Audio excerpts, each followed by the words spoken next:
Yo, what's up everybody and welcome back to Beamer's Game Lab. Today, we're going to go over how to effectively use Black Widow in Marvel Rivals.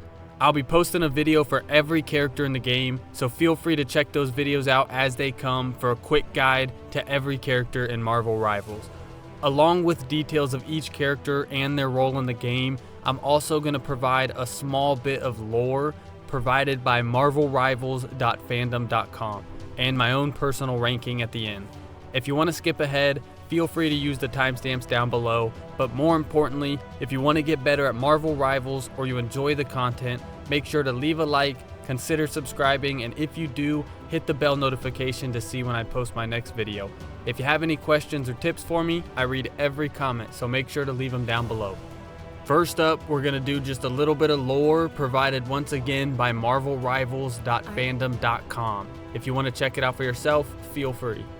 Trained from childhood in the infamous Red Room, Natasha Romanova became one of the most feared spies and the saboteurs in the world. For many years, she put her unrivaled combat skills to use as a member of the Avengers, keeping peace with some of the most powerful beings who ever lived. Imbued with super soldier-like treatment that vastly extended her lifespan, Black Widow outlived most of her enemies and allies. But her fight still rages on decades into the future, where she leads the Red Room in its ongoing efforts to overthrow the tyrannical Doom 2099. And after that nice bit of lore, we're going to jump right into her moves and her abilities. And make sure you stick around to the end of the video because I'm going to give you my own personal ranking on Black Widow.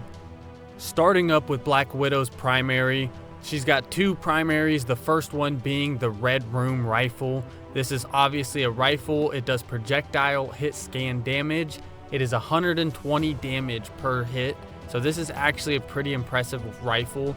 Obviously, it can be a little hard to hit with, but if you've got some good aim on you, this can be pretty nice. You've got 8 bullets in each clip with a fire rate slightly faster than 1 round per second. So if you can make use of those 8 bullets, it can be a pretty good use. But if you're not good with the rifle, you can always try out Widow's Bite Baton. This is the other primary. It is a baton, so it's a melee type weapon, and it deals 45 damage per hit, and it does 2 strikes per second. Fast. It's super fast, does a decent amount of damage, but the range is only 3 meters. So you do have to be extremely close to your target. If you can do this, do it. If you feel like you're a better shot, obviously use the other primary. So the fact that there's 2 primaries here automatically gives Black Widow a bit of an advancement in her ranking. We like to see this. Interestingly enough, I can't say that I'm too surprised, but her secondary is called Straight Shooter. This is actually an attachment to switch your Red Room rifle into a sniper, but really all it does is just allow you to aim down sights. So it makes you a little more accurate. It doesn't really change much of anything though. So it's up to you if that's better or worse. The first ability for Black Widow is Fleet Foot. This is a dash forward and a powerful jump. So you literally dash forward and do a powerful jump. It increases your movement speed by 33%. It's not bad. It's got a 10-second cooldown and a duration of 12 seconds. This costs 120 energy to use. It is a pretty good ability to have. It gets you around pretty easy. If you're ever in a spot where you're getting jumped and you need to get out of there, you can literally jump your way out of there. Her second ability is Edge Dancer. Unleash a spinning kick to launch up enemies. Landing a hit will allow her to zip to the target with the grappling hook for a second kick. This is a melee and a movement type damage ability. The spinning kick and the flying kick both do 35 damage with a 15-second cooldown on it. The spinning kick has a range of 3 meters and the flying kick has a range of 12 meters. This is pretty good. The cooldown timer is a little long for something like this, but the extra gun attachments and just the 2 primaries kind of makes up for this.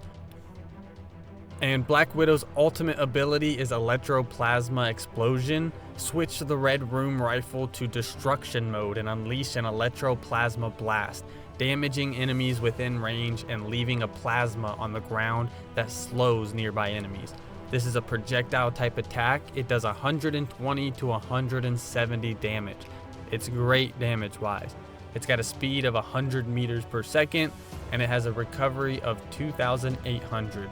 So it doesn't take as long as a lot of the ultimates do, and it's a duration of 10 seconds with an area of about 8 meters.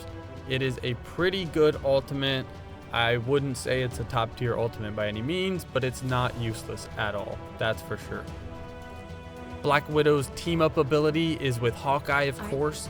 Hawkeye can share his hunter's sight with Black Widow, enabling her to catch sight of and damage after images of enemies. There is no critical hit on these hits, but what it does is there's an after image of an enemy, maybe running away, flying away, whatever the after image picks at that time, and you can shoot this and do damage to the enemies. This has a cooldown of 30 seconds and a 8-second duration, so it doesn't last very long, and you don't get it very often. And that's it for her moves and abilities. On to my own personal ranking. I am gonna have to give Black Widow a C tier. I wanted so bad to give her a B tier, but I couldn't decide, and since this is my own personal ranking, I decided, since I'm not the greatest with her weapons and I don't like being super close to melee, that both of the primaries weren't really ideal for my playstyle. So I didn't want to put her in B tier. Really, with my playstyle, I would put Black Widow in F tier. The only reason I put her in C tier is because, although this is my own personal rating, I want it to reflect some of the skill in the game. So the ratings are 90% skill based, and then when it comes to like a tiebreaker where I'm not sure where to throw the person in B tier or C tier, I'll throw in a little bit of personal feelings in that. So I can assure you that if I put someone in the D tier or the F tier, they probably suck in the game. But if I put someone in a D tier instead of the F tier, and you think that they're in the F tier, I might have bumped them up just because I like them a little more. So it's got a little personal in it, but it is mostly based on the game. And that is it. That's all I got for Black Widow, everybody. I want to know what your favorite Marvel Rivals character is, so leave it down in the comments below. If you learned anything from this video or you just enjoy the content, make sure to leave a like, consider subscribing. Thanks for watching, everybody, and I'll see you in the next.